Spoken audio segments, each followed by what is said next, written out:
और बड़ी खबर आजमगढ़ से है। आबकारी मंत्री नितिन अग्रवाल ने विपक्ष पर जोरदार हमला किया है। उन्होंने कहा कि मुंगेरी लाल के हसीन सपने देख रही है समाजवादी पार्टी। नितिन अग्रवाल ने कहा कि पीएम मोदी के बढ़ते कद से विपक्ष घबरा गया है और उन्होंने ये भी कहा कि 2024 के चुनाव में जनता विपक्ष को करारा जवाब देगी। यूपी में समाजवादी पार्टी को 5 सीटें मिलना भी मुश्किल है। तो आबकारी मंत्री नितिन अग्रवाल ने विपक्ष पर निशाना साधा है। उन्होंने कहा कि व्यापारियों के लिए लगातार सरकार काम कर रही है और जनहित में जिस तरीके से काम सरकार ने किए उसके बाद जो जनता है वो विपक्ष को करारा जवाब 2024 में देगी। तो आजमगढ़ पहुंचे थे और इस दौरान आबकारी मंत्री नितिन अग्रवाल ने ये बातें कही। लोकतंत्र में सम्मान करते हैं जनादेश का।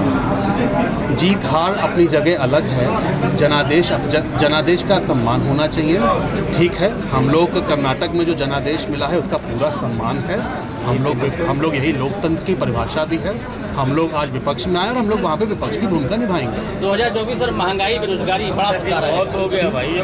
देखिए, ऐसा है, आज देश की सरकार जिस तरीके से देश के गरीबों की सेवा करने का काम कर रही है और जिस तरीके से जो योजनाएं चलाने का काम कर रही है, हम उन मुद्दों को लेकर देश सरकार पब्लिक के बीच में जा रहे हैं। चाहे वो लॉ एंड ऑर्डर की बात हो, चाहे वो विकास की योजनाओं की बात हो, चाहे वो देश के गरीबों को जोड़ने की बात हो, विकास की धारा में जोड़ने की बात हो, हम उस मुद्दे को लेकर आने वाले चुनाव में जाएंगे। बड़ी खबर जालौन से भी है, जहां पर अल्पसंख्यक कल्याण मंत्री दानिश अदाज का बड़ा बयान सामने आया है। भाजपा सरकार में अल्पसंख्यकों का लगातार विकास हो रहा है, ये उन्होंने कहा कि पटना में विपक्षी दलों की बैठक फ्लॉप साबित हुई है।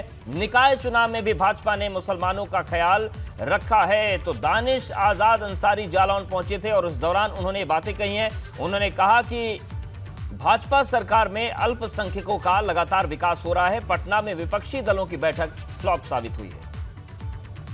देखिए, भारतीय जनता पार्टी, हमारी मोदी सरकार, योगी सरकार किसी को भी रिझाने के नियत से राजनीति नहीं करती।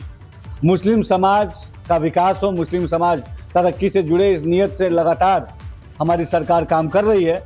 और आज 2014 के बाद से केंद्र में और 2017 के बाद से उत्तर प्रदेश में जिस तरीके से अल्पसंख्यक समाज, मुस्लिम समाज, नौजवानों का, युवाओं का उत्थान हमारी सरकार ने किया है, चाहे उनको रोजगार से जोड़ना, चाहे उनको अच्छी शिक्षा से जोड़ना, चाहे उनके उद्योग को बढ़ावा देना, ये इससे पहले किसी सरकार में नहीं हुआ। बिहार में जो गठबंधन के नियत से जो विपक्षी दल एकजुट हुए वो टोटल फ्लॉप शो साबित हुआ। उत्तर प्रदेश से ही वहाँ आप देखिए कि कई सारे जो विपक्षी दल है वहाँ मौजूद नहीं थे। देश के भी कई विपक्षी दल वहाँ मौजूद नहीं थे। तो वो कुछ सीमित लोगों का एक वो गठबंधन है। उनका नियत क्या है? उनकी नियत केवल और केवल सत्ता की कुर्सी हथियाना है। देश की, प्रदेश की विकास से उन्हें कोई मतलब नहीं है। देश के और प्रदेश के जनता के सेवा से उन्हें कोई मतलब नहीं है। देश के उत्थान से उन्हें कोई मतलब नहीं है।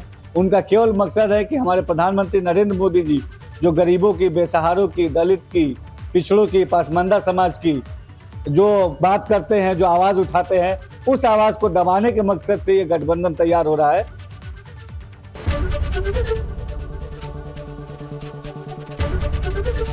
एबीपी गंगा, खबर आपकी, जुबान आपकी।